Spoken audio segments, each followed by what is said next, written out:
This is the pattern of the Hawke's Bay spring landscape. Smooth, rolling land, easy hills. Warm spring green crossed with the darker lines of pine plantations, lightened by the bare branches of golden willows.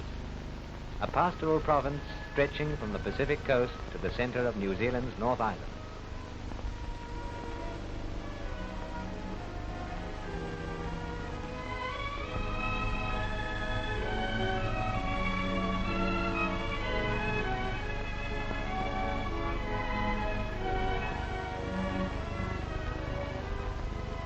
Spring comes early to Hawke's Bay, and September sees the new green on the willows by Lake Tutira.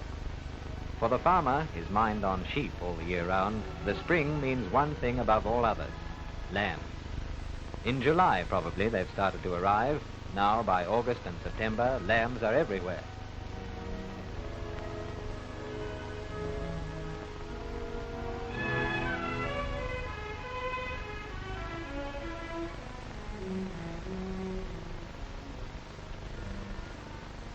New spring life declares itself in farms and gardens all through the country, most of all in the large-scale gardens around Hastings and Havelock North. The busy season for the orchardist comes later. For the present, he can watch the work and wealth of the coming summer taking shape on his trees.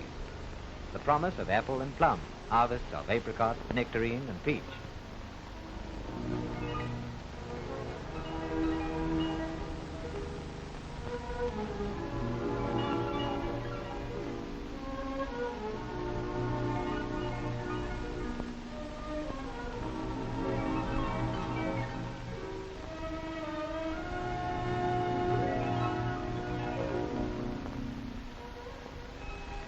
Once a year, blossom takes the town by storm.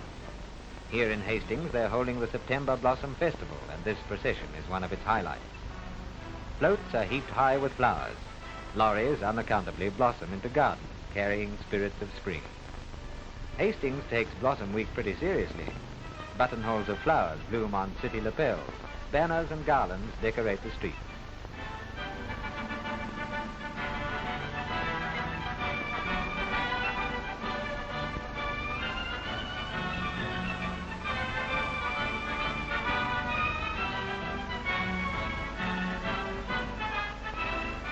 Most of the great piles of blossom have been carried in from Havelock North, Hastings' garden suburb at the foot of Te Mata Peak.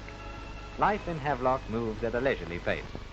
City workers and farmers plan to retire here, to live in one of its tree-set homes, to work in the garden that's the pride of every house owner.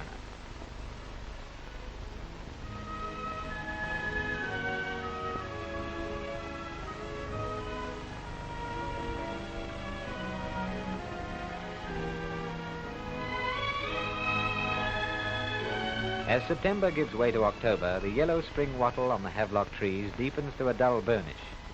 October, November, early summer dries up the country roads, and the tempo of farm life quickens to the demanding pace of shearing time, a high point of the year for the sheep farmer and an anxious one, for the value of his wool clip is the measure of his year's success. Here, in the dim heat of the shearing shed, another season pays its dividend, product of good pastures, mild climate, hard work.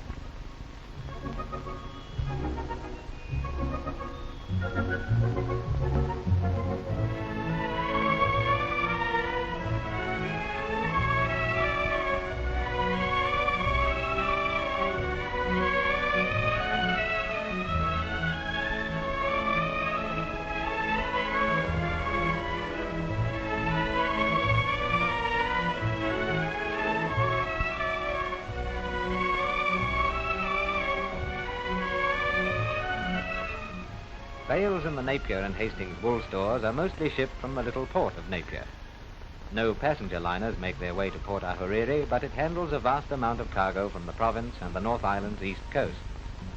Valuable cargo, too, a contribution to meet the world's demand for meat and wool. Over the bluff from Port Ahuriri, you can look down on Napier at full summer, welcoming the Christmas visitors.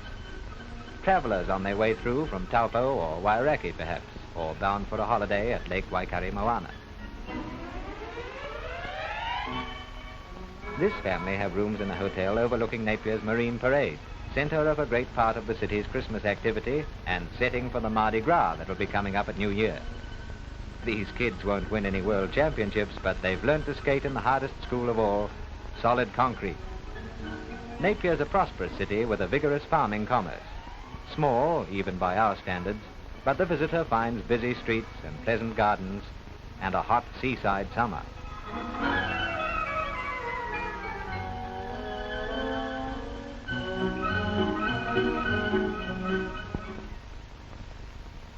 Setting out from one of Napier's beaches, a bit of rock climbing brings you to Cape Kidnappers, carpeted all the summer with a thick mass of gannets. This is their breeding ground, and year after year the graceful white seabirds return to the Cape. Nobody knows where they go in the meantime, but every summer sees the gannet soaring above Kidnappers, the female watching her mate with strange accuracy till he lands back beside her.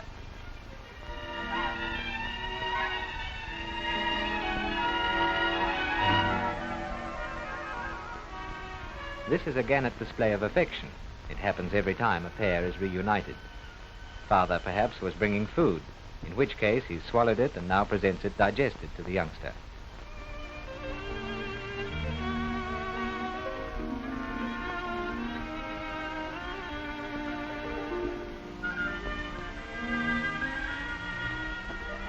The summer weather is settled and clear, and above the Cape the gannets stretch out their wings in the January sun, the sun that all over the province is ripening the various harvests of grain and fruit.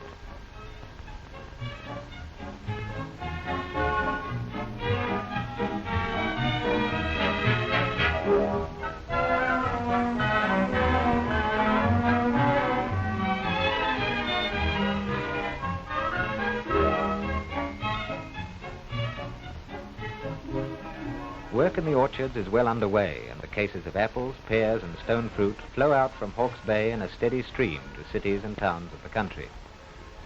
And out of the seminary at Green Meadows, students are hard at work in the mission vineyard dealing with the grape harvest. They do all the outdoor work of the winemaking, an excellent counterpart to long hours of study indoors.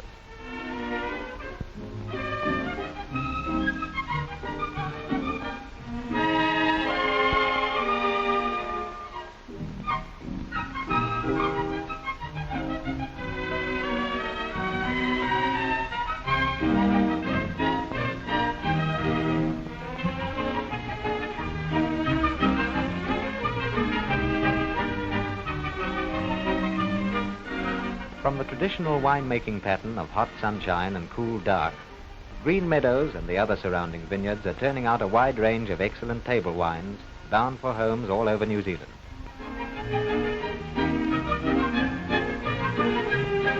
February, and the children go back to school. Hawke's Bay children can go to the many state schools in town and country, or they can stay at the large boarding schools like Woodford House or Iona College.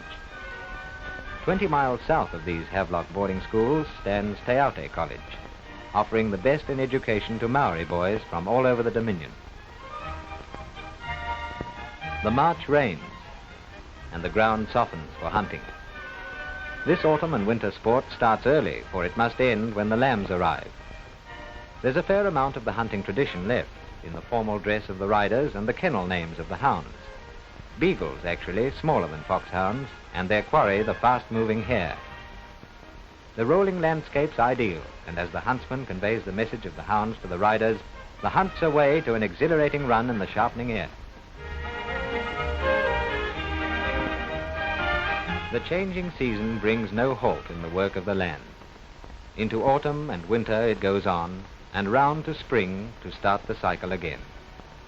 Here is the province's landscape, rich, open, inviting, taking as its due the work and care put into it, yielding for return the prosperity of Hawke's Bay.